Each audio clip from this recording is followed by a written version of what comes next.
strung from stake to stake in a sort of drunken off-kilter hexagon. The field was thick with cops, state troopers in their khakis, a cluster of deputies in their blues, even a crime scene tech in jeans and a windbreaker. That last one really impressed Jazz. The town of Lobo's Nod was too small for its own official crime scene unit, so usually the deputies handled evidence collection at the scene. The fact that they'd actually called in a real live tech from 2 towns over, and on a Sunday morning no less, meant they were taking this seriously. Some of the deputies were down on all fours, heads down, and Jazz was amused to see a guy with a metal detector just outside the crime scene tape, slowly pacing back and forth. One of the stadies had a cheap little digital video camera and carefully paced the perimeter of the scene. And riding herd over all of it was Sheriff G. William Tanner, standing off to one side, fists planted on his love handles, watching as his command scurried around at his bidding. Jasper Jazz Dent wasn't about to let the cops see him. He belly-crawled the last 15 yards through underbrush and tall grass, patiently making his way to a good vantage point. This part of the old Harrison farm had once been endless rows of soybean plants. It was now nothing but old bent and broken stalks, weeds, cattails, and scrub. Perfect cover, really.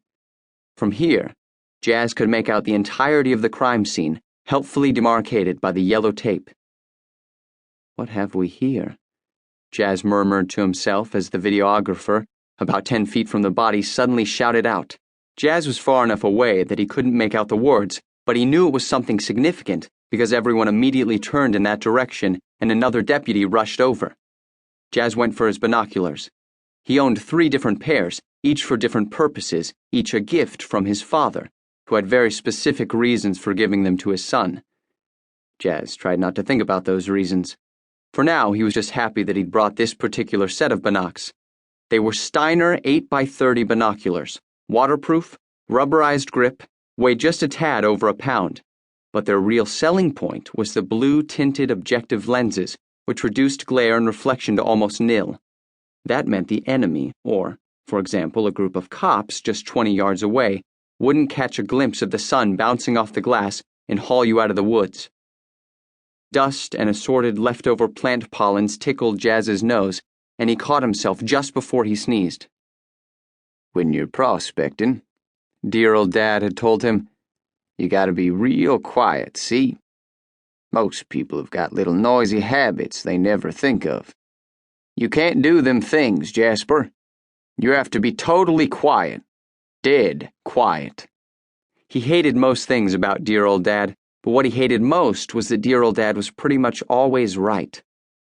He zoomed in on the stady with the video camera, but the others were crowding around, making it impossible for him to see what had so excited everyone. Jazz watched as one of them held up a small plastic evidence bag, but before he could adjust to focus on the bag, the cop brought his arm down and the bag vanished behind his thigh. "Someone found some evidence," Jazz chanted under his breath, then bit his bottom lip. "Most of these guys, they want to get caught," dear old Dad had said on more than one occasion.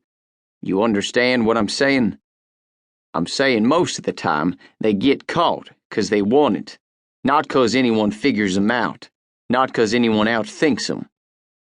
Jazz wasn't doing anything wrong lying out here on his belly, watching the police process the crime scene, but getting caught would probably mean being taken away and possibly a stern lecture from G. William, and he didn't want that.